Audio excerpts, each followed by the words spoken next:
esan zion, zu ez Aitona, zu ez zaitez joan, porque zu ezin izango duzu korrika egin. Eta ni berriz joaten baldin manez, begira, nolako korrika egiten duan, eta Itziberrek hasi zen korrika egiten.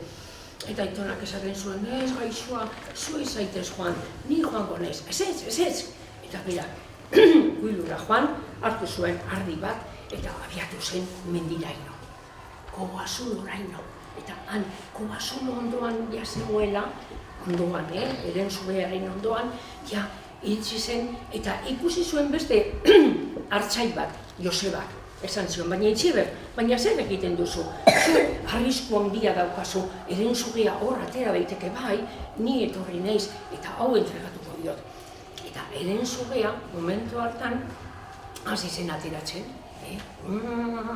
zazpi buruak zituen, eta Itziber, gelditu zen geldirik, baina pizkat beldurra bat zuen, baina ez zitzaion inportatzen. Eta orduan Josebak, badakizuek hartzaiak mendian egoten direla, askotan aspertu egiten direla, eta bere bolsillotik txirula bat atera zuen. Eta Erensugean, han zegoela, Itziberren ondo-ondoan, peligro handia zuen, baina Josebak hartu zuen txirula.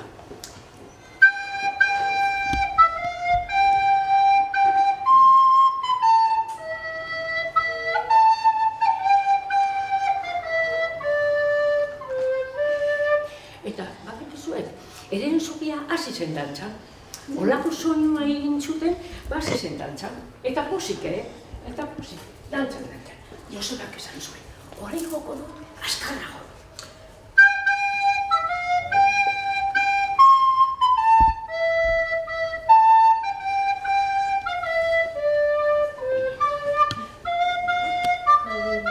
Eta noski, Erensugeak horriko, eta bera ritmoari jarraituz eta posik zegoen Erensugea. Josebak pentsatu zuen, horrein mantxoago egingo dut, aber zer egiten duen.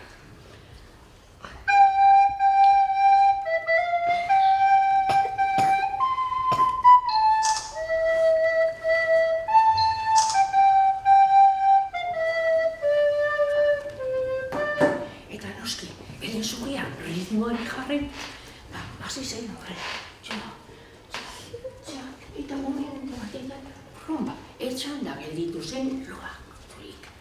Eta lo hartuta zegoelako, hartzaia bazeukan ere labana, mendian ibiltzeko importantea da, eta zer egin zuen, hartu zuen buru bat, beste bat, bi, eta beste bat, 3, eta 7 moztu zituen. Hartu zuten karretillo bat, eta Itziber eta Joseba herrirantz joan ziren. Eta, aizuek, begira, akabatu dugu Erensugea, hemen ditugu 7 buruak, hemen, baina nola egin duzuen, nola lortu duzuen akabatzea Erensugea. Bai, begira, Joseba txirula bat zeukan, eta berak jodu, eta baina nola, bai, lokartu eginda Erensugea, eta ja, moztu egin ditugu buruak, ze importante zarete zuek, Aitziber eta Joseba, zuek zarete gure salbatzaileak, guk salbatu zaituztegu, ze suerte daukagu, eta nola, zer egin duzu Joseba, nola egin duzu? Josebak esan zuen, begira, ni abesti bat jo du, eta ze abestia demontre da hori, jo ezazu. Eta Josebak berrirore jo behar izan zuen.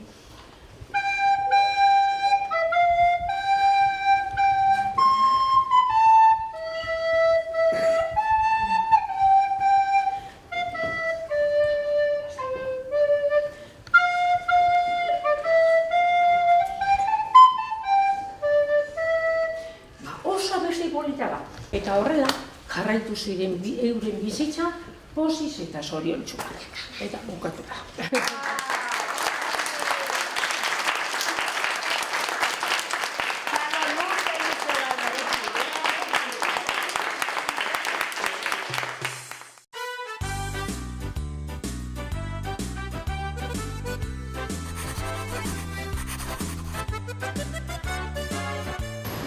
Kaixo, Amaiuri ikastolako bolkarren mailako ikasleak gara. Eta gure ikastolako baratza ikusiko duzue.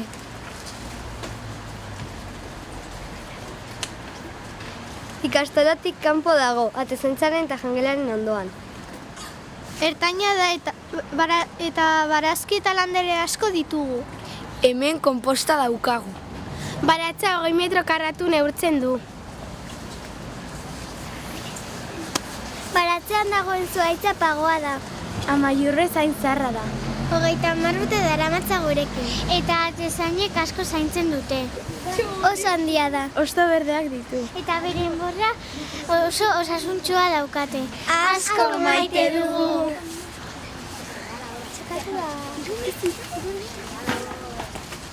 Orain, baratzean zer dagoen erakutsiko dizuegu.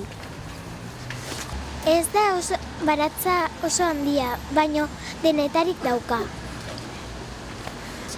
Rolandok baratza zaintzen du, frutak eta barazkiak landatzen. Baratza honetan barazki hauek daude. Piperrak, zerbak, gindilak, tomateak eta marrubiak. Orain udazkena hasi dela baratza tristeago dago. Eta barazki gutxiago daude, udaberriaren zain. Hemen daukagu bi zerbak eta gaur oso handia dira eta gaur afalduko dut zerba. Hauek marrubiak dira. Aurten ikasi dugu sexu gabeko galketa egiten dutela. Hau da, espoloi izeneko adar bat botatzen dute eta beste landare bat sortzen da. Hemen, albakak eulitxak guxatzen ditu, eta tomaten artean jarri genuen iaz. Hemen borraja dago eta asko gustatzen zen. Hau piperra da, lore honetatik ateratzen da, bere ugalketat sexu bidezkoa da. Hori gertatzen da gametoar eta gametomea alkartzen denean. Hemen tomateak daude eta oso onak daude. Entsaladari oso zapore ona ematen diote. Hemen tomateak daude eta gorri-gorria jartzen direnean oso onak daude. Hemen labanda dago, labandarekin koloniak irotzaileak eta abar egiten dira. Hemen gindiak daude, gorriak eta berdea, eta asko pikatzen dute. Hori kalendula da, azaleko zauria sendatzeko oso ona da. Hau salbia limonera da, oso usain ona du eta infusetarako oso ona da. Etorri nirekin. Hemen, baratzean dauden hondakinak botatzen ditugu. Horretaz gain arrautza zalak eta jantokiko hondakinak ere botatzen ditugu. Pasaden urtean, baratzera etorri binenean, arrain hondakinak bota genituen eta oso gaizki usaintzen zuen. Denbora pasatzen denean, konposta landarei botatzen dira.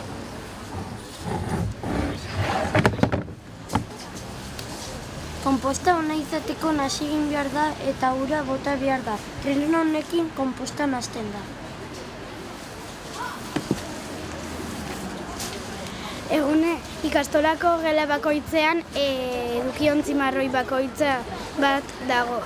Egunero gelako ardunadunak edukiontzi marroia jaisten du konposta egiteko. Geran utziko bagenu dena uritzaz beteta geratuko zen horregatik jaisten dugu botatzeko.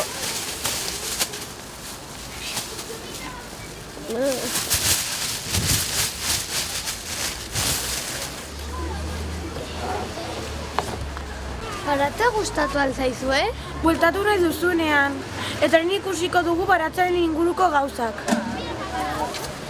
Kaixo, Kaixo, guk txista kontatuko ditugu. zer esaten dio tomate batek beste tomate bati? Ez dakit. Zein lotxatia zaren? Zergatik jendeak jartzen ditu baratxuriak errepidean, medikuek esaten dutelako zirkulaziorako oso onak direla. Zer esaten dio dilistar daldon batek beste bati? Pero te de que vas dilista? Zergatik tomateak dira borobilak, gorriak eta txikiak, luzeak, berdeak eta handiak izango balira krokodiloak izango zirelako. Zer da, tomate bat, maskara eta kapa batekin, supertomate bat. Eta letxuga bat kapa eta maskararekin, letxuga bat supertomatez jantzeita. Kaixo egunon gaur berri bat kontatuko dizuegu. Barazkiazko egindako ogia asmatu dute. Jaten duzunean barazkiak ez dira nabaritzen. Eta barazki mota asko ditu, tipulak, patatak, zenahoriak eta bar. Erasmatu dute barazkiazko egindako kruasan bat. Jendeari asko gustatu zaio eta beste janari batzuk asmatu nahi dituzte. Kaixo, guk asmakizunak esango ditugu. Landare bat gorri-gorria, gero, ontzira eta saltzero ikaragarria. Zer da? Lurrea erne nintzen, barazki artean indarrez. Geruzaka errenda nago, horrelakoa naiz. Berez eta txikitzen hauena urtzen da negarrez. Zer da? Frijitoak ezin hobeak. Purean gozo-gozo tortila mikan gaude eta entzaladan gustuko gaituzue. Zer da?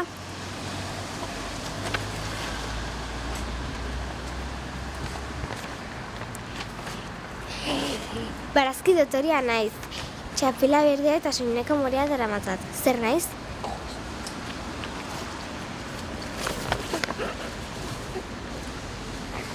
Albertika. Mena hobetzeko ona da.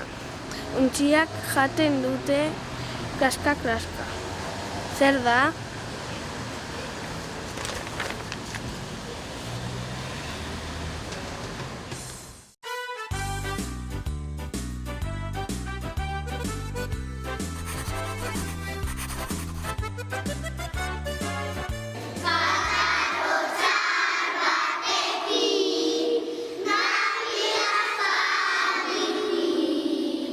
Horrek ondatuko nau,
ikastolan ardatza euskara, horixe dela eta hementxe aukera.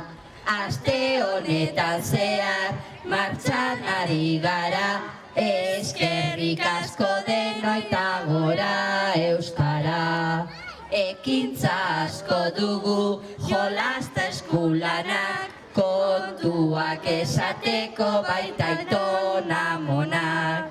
Kirolariak ere artista ononak, tastea bukatzeko gaztaina erreak. Tralaralalarala, tralaralalarala, tralaralalarala, tralaralalarala, tralaralalarala.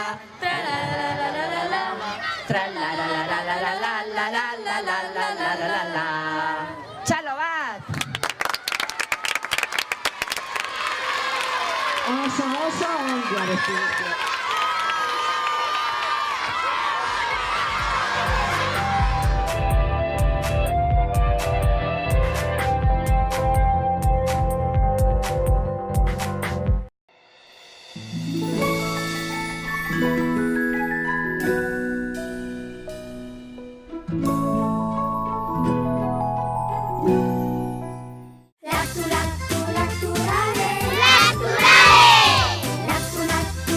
Laktu jogurta, astindu eta edan.